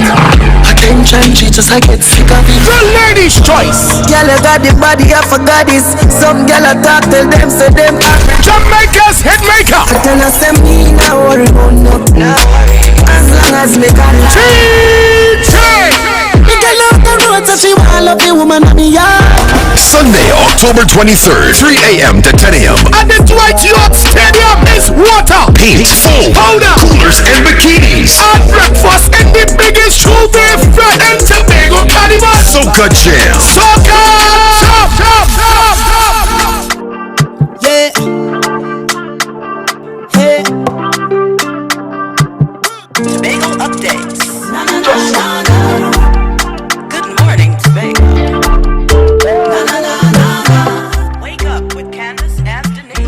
Welcome back to Good Morning Tobago. And viewers, we are talking about Fire Prevention Week. Now, Fire Prevention Week has been, this is the 100th year of recognizing it, and it's something so important that we need to, take some time and sit back to make sure that we are doing all that we can to prevent fires. Fires are incredibly devastating, and it's something that we don't want. So just to have a little conversation, to offer us some advice, we have Fire Officer Roxanne Lewis on the line with us. Good morning and welcome to you. How are you doing? Good morning, Candice. Good morning, Trinidad and Tobago, and the wider audience. All right, great. So we're talking, fire won't wait. You have to plan your escape. What are some of those things that you need to be cognizant of when you are in your home to prevent fires from happening? Right, so we know, the theme is fire won't wait, plan your escape. We know that fires can occur at any time. Yeah? So that's why we want you to plan your escape. In the planning process, you sit down with your family, you discuss what routes you're going to take, if you're going to use the back door, if you're going to use the front door to come out of the room. You stay low to the ground because the hot air would rise, and you have fresh air underneath. You close the door behind you to ensure that that room doesn't get fire doesn't go into that room. You go outside and you assemble outside. You call the fire service. If there is someone who is able to extinguish the fire using your extinguisher, we advise that you do the same. Right, but it's something that the family needs to practice all the time. The children, everyone needs to practice to ensure that you have a safe environment. If anything occurs, you'll be able to get out safely. And it's something that we oftentimes take for granted. And everybody thinks, oh, it's not going to happen to you. But the truth is, you never know when you might end up in a situation. Now, how should we go about, in terms of having your mind prepared for what you need to do, in terms of drills, that you do with your family members, what are some tips that you have for us? Right. So initially, you would have a planned drill with the family. Everybody would understand. You go through the formalities of what may happen, what you're supposed to do in the event of a fire, right? And then you could just say, on another occasion, you can just say fire, fire, and then you see how the family reacts to that drill. Yes, to see if they learned anything from what was done. Then you come back in as a family and you discuss the points and the highlights as to how you could improve and ensure that the family is out safely. Because remember, it's always important that it's a limb and then property. Life is more important than property. Fires over the past years. The statistics, I want to see if I can bring up some of the statistics. I mean, this is an average of 2 house fires per day on record for the whole country, resulting in 700 house fires in the past year. That is some pretty startling statistics. And sorry? It's not in the past year, it's from 2019 to 2021. So what happened, there were 826 million value, 826 million value, and then the fire service was able to save $177 million in losses. So we were able to save at least 677 million lives. Yes, properties from damage. Yes. And out of that number, I mean, what's the average of how many fires that were caused by electrical problems?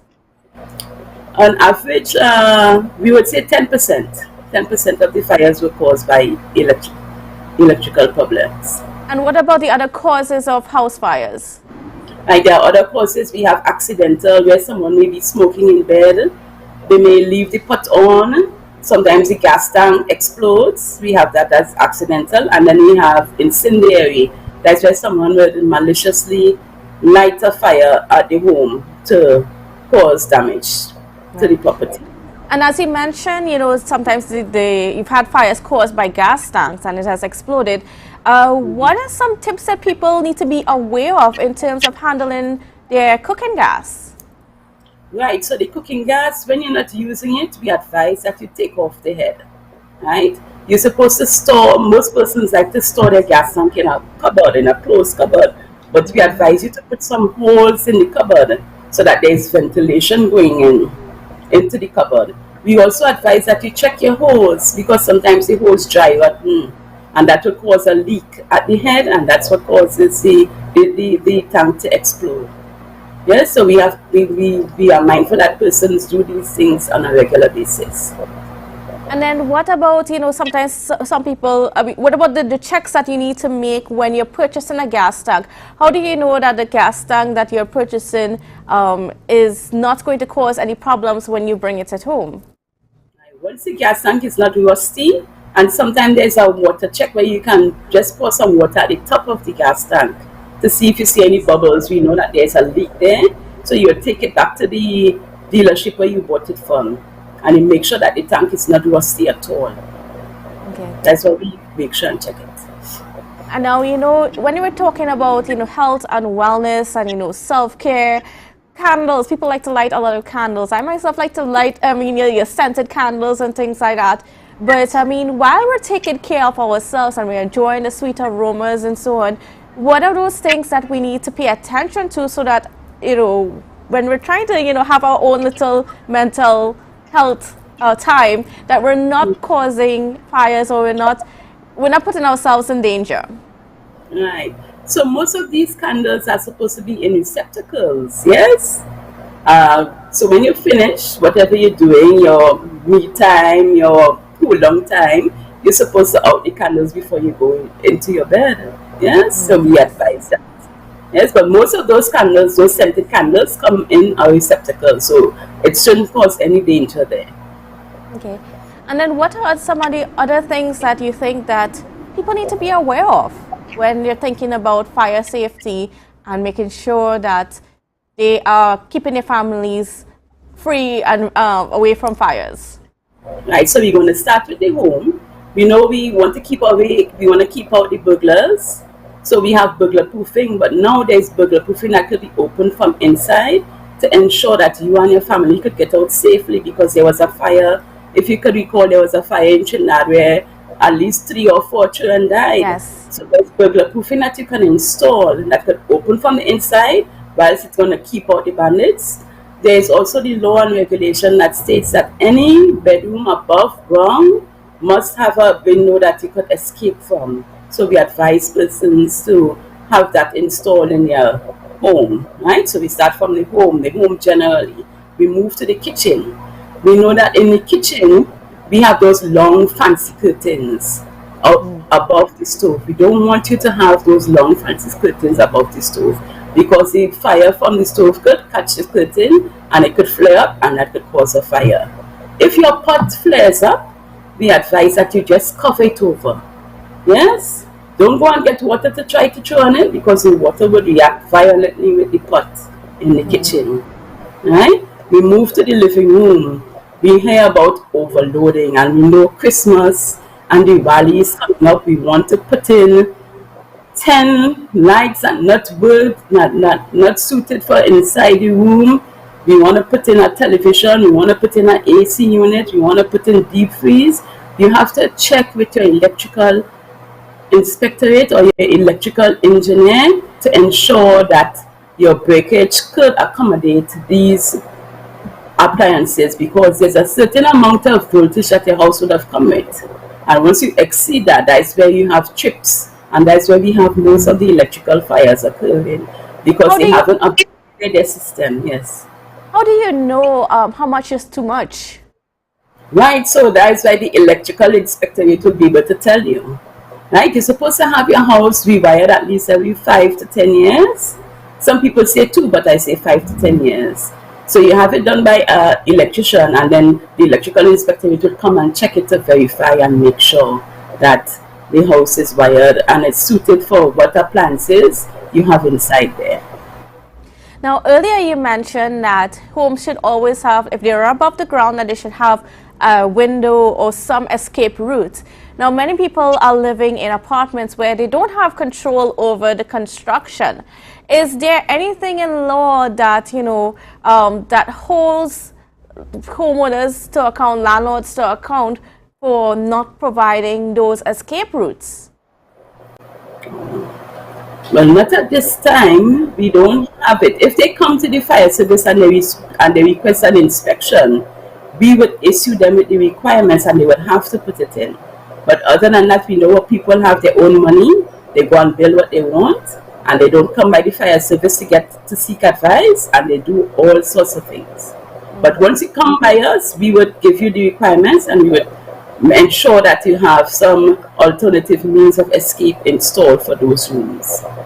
Or perhaps now is a good time for the government to consider putting some legislation in place, because I mean, we have a situation here where a lot of people are renting, and you know, they really don't have any choice when it comes to those things.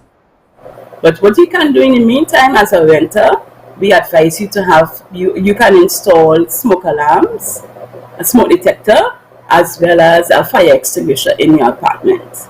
Yes, so at least you'll be safe in that respect. And how accessible is a fire extinguisher? Right, so we have Webs. Webs is located at TLH building. They are Web Safety Supply. You can get your fire extinguisher there. It's also Cole and Associates. They are offering a plan, $499 for 2 smoke detectors and a 5-pound extinguisher. I think that plan will last until the end of the year. They are down at Crown Point, so you can be able to get your fire extinguishers and your smoke alarms from them. Okay. And then in terms of having your windows and doors in a way that it can open. Now, you spoke to burglar proofing earlier, but just going a step further for your doors, because sometimes, you know, in a fire you can't find your keys to open your doors. What advice you should have for people? You know, of course you want to keep your place safe, but also you want to be able to get out quickly in an emergency. Okay. So with the doors, with the keys, we advise that you keep the keys close. They could be in a little container by the side of the door, but most doors open from the inside that you just have to turn a switch so you can be able to get out. It's only when you have to come inside, then you have to get a key to look for the key to open the door. But most doors, you just have to open a switch and you can be able to go out. Most of the doors are like that. Okay. And now, tell me a little bit about what the fire service itself is doing during this week, this fire prevention week. What are some of the public engagements you guys are going to be involved in to educate the public on what they need to do? Right. So annually for Fire Safety Week, we start off with a church service. That was on Sunday. We were at the Canaan Bonaparte Methodist Church. Right. We also try to get activities for the fire officers themselves, because we want our own people to be actively involved in the theme and the whole idea of it. So we have a TikTok competition for the fire officers on the theme, Fire Won't Wait, Plan Your Escape. The prize for that is a double occupancy 2-night stay at Comfort Inn. And we have been getting a lot of responses, persons sending in their songs, their little skits and so on. We want persons to be actively involved in the fire service. What we plan for the week, we have school tours where persons will be able to visit the Roxborough Fire Station as well as the Compound Fire Station, where we will have a display booth and we will have drills and displays for the children. We're also going to be doing some school visits. So yesterday we visited the Bonaparte area. We visited the Bonaparte Primary School, the Bonaparte Early Childhood Center, and while we're visiting those schools, we also reaching out to the community. So if we see some fellas lining on the block, we also go and spread the fire message, because we want persons to know that fire won't wait. Plan your escape, you need to have a plan. Yes, so we make it sure, and we're doing all of that throughout the week. So today we are supposed to be in the Buku, Blackrock, Montgomery area. Wednesday we will be in Plymouth, Bethesda, and the Thursday we will be up in Castara, Lansome, Devines Road, Palativier, right? So while we have one team down on this end, on the western end, we also have a team doing Charlottesville. So yesterday they would have done the Charlottesville, 2 schools at Charlottesville, right? And then today they're going to be doing Speyside schools, and then tomorrow they're going to be doing the Delaford schools. The reason why we target the schools all the time, because we know the children are the future, and the children would always go home and tell them, Mommy, this is wrong, Mommy, that is wrong, Mommy, you're not supposed to smoke in bed. And they would always preach the fire message, and they would always remember the number 990. We try to encourage them to remember that number at all times. We just want to ensure that the children are always learning about fire safety, because they are the ones who will be able to, once that is in their system, it will be hard for them to get out of it. So that's what we plan for the week. Thursday evening, we will be at the bonfire. There's a bonfire in Castara. We will be meeting. Yes, we will be reaching out to the community there, as well as we will have a little quiz, something going on, what tongues say, or what they know about fire. We're trying to see what they know about fire, and we've been having some prizes giving away and so on. So we're really trying to reach out to the communities and let them know about fire safety and fire prevention, which is everybody's business. Certainly. And of course, viewers, as Fire Officer Lewis stated, fire won't wait, plan your escape. So yes, thank you for speaking to us. And of course, as she said, the fire officers are going to be in and around Tobago. So if you want more information and you want more practical tips about how you can protect yourself, reach out to them, have a conversation with them, and plan your escape. So, all right, thank you so much. Now, moving along with our conversation, we are turning to some fun and exciting things happening in the fitness world. And we're talking with none other than Daniel Vincent of Extreme Fitness. Good morning and welcome to you, sir. How are you doing? Good morning, Candice. I'm good. Yes. Good to be here. Good morning, Tobago as well. No, I mean, of course, we know Daniel Vincent. We've seen the videos and we've seen all the activities on social media and stuff like that. one of the biggest fitness crews here in Tobago. But they just recently launched something new, and that is a set of hikes. Yeah, well, it started in 2017, and due to the pandemic, we had to put a pause on it because, safety comes first. And it's been, 4 years? Actually, this year would have actually been the 5th year, but now it's actually 4. So we're moving on from there. Okay. So tell me a little bit about, just the hikes in general. I mean, and we see ad here, it's time to hike again, and you have some trails mentioned, right? So tell me about some of these trails that you're going to be taking people on and so on. Okay, so the trail actually starts at Annesville. For the previous year, each year I actually extended the trail every single year that we go. So you're basically increasing the challenge. Increasing the challenge, and it's not just about fitness, it's bringing out a positive vibes to the community, friends all across Tobago. We actually have people from Trinidad as well coming across to be a part of the hike this year. And it's going to take us over the trail over Annesville, through Lescotto, through Culloden, and we come back to Annesville.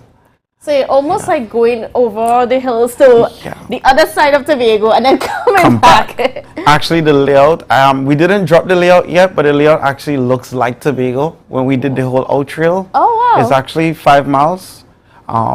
It's going to be interesting. A lot of scenery, real nice scenery to actually capture you could actually capture Pigeon Point, you could capture Mary's Hill, Wim. Scenery, you have to be there to actually be there to get the experience that what I'm going to express here today. And then, I mean, how important it is, I mean, how different is this when it comes to actually exercising and doing your little routine drills and so on? What's the difference and what does that do to your body? So what I'll say, I'll start with the band, because actually the band is actually the ticket for the hike. Right, so it actually says hike the trail, no excuses. It's a challenge for you. It's a challenge for, let's say, self-motivation, pride. So it's not just about fitness, but it's about you taking your own time with a companion, a friend, your dog.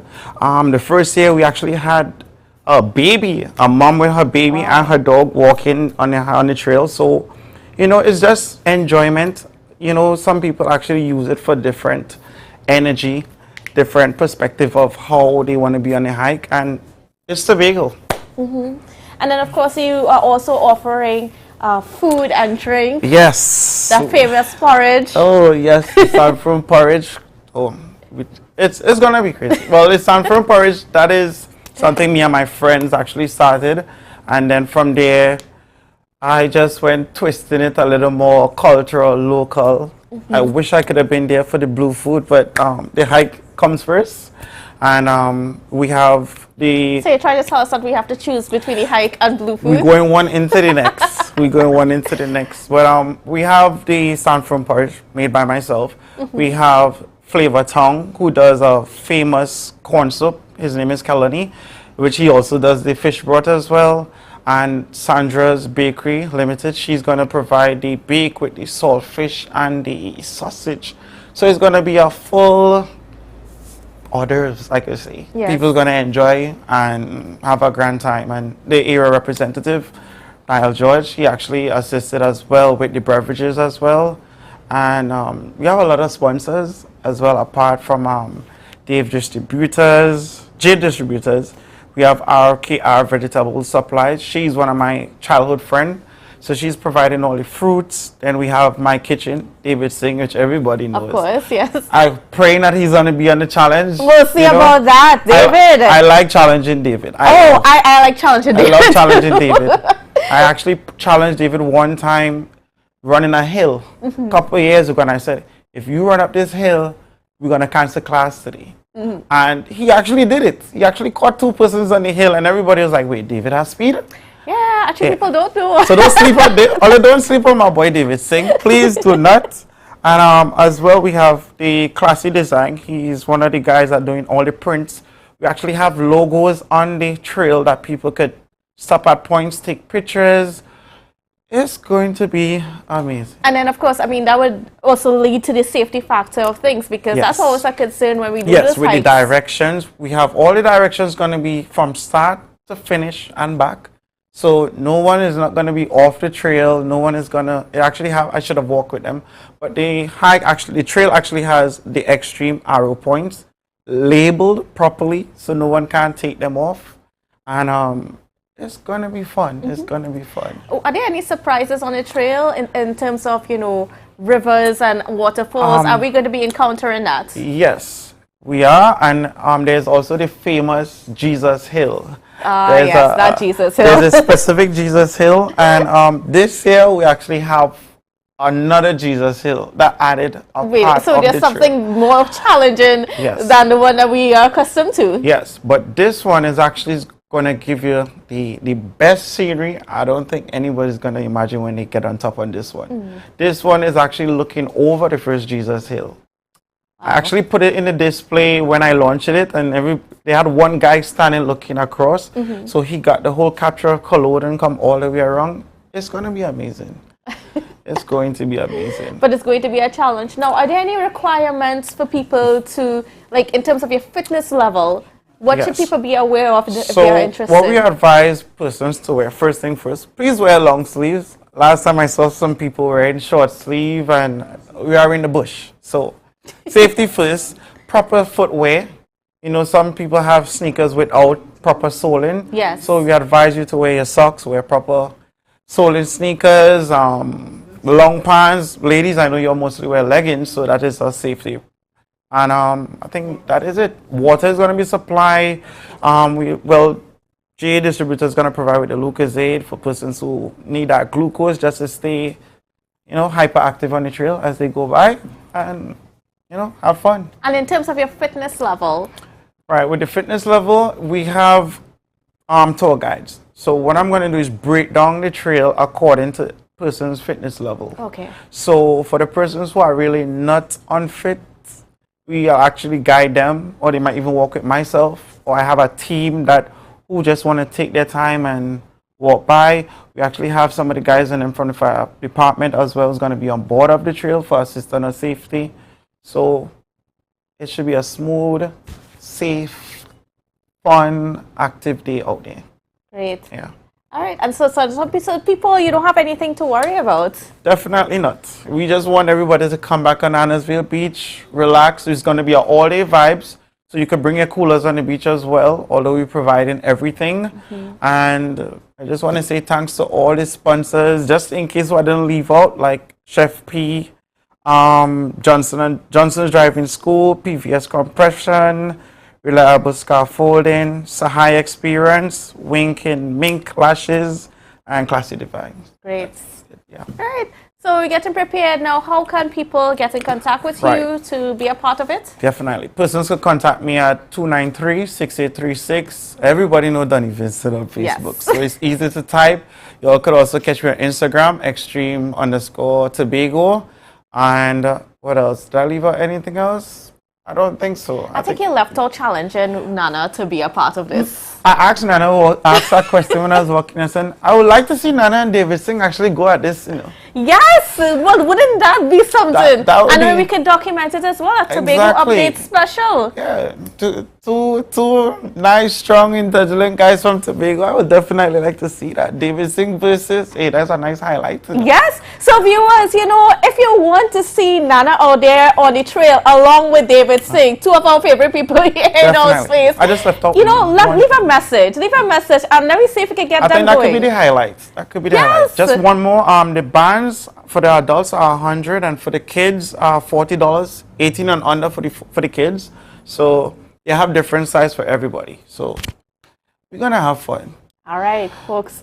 All right, so get going on the socials. Get Nana and David Singh involved I'm in gonna this. start that hashtag today. Right after I come off the show, highlighting David Singh, and we in the building too. Somebody upstairs, somebody downstairs. Somebody We're gonna upstairs, highlight that somebody today for sure. I like that. For sure. All right, so I mean, I know that this one is for just on Sunday, but are there other hikes that are Yes, planned? we will plan to do more because normally we actually did it every Good Friday. Good Friday was always the traditional day. And the Jesus Hill. Yes, to do it, but because it's the carnival time, and then when I came back from the States, everybody was like, Daniel, you need to do this hike. You need to do this hike. So I'm a person, when I say no excuses, I go do it. So people are going to look forward to seeing the next one. We might do a different location as well. And also you'll actually connect with Camp Nation with Sheridan, which I know always outdoor. Of course. So and always something fun and exciting out there. Exactly. All right, Mr. Vincent, I want to thank you so much for Pleasure. being on set with us. So viewers, take up the challenge. No excuses. Let's go hiking. Hike the trail, no excuses. Yes. And Nana and David Singh, we're looking forward to seeing you out there on Sunday. All right, viewers, that's how we wrap up the show this morning. It was a pleasure being with you all. And we'll see you again tomorrow at 7 a.m. So please have a safe and wonderful day. We are melanated ones.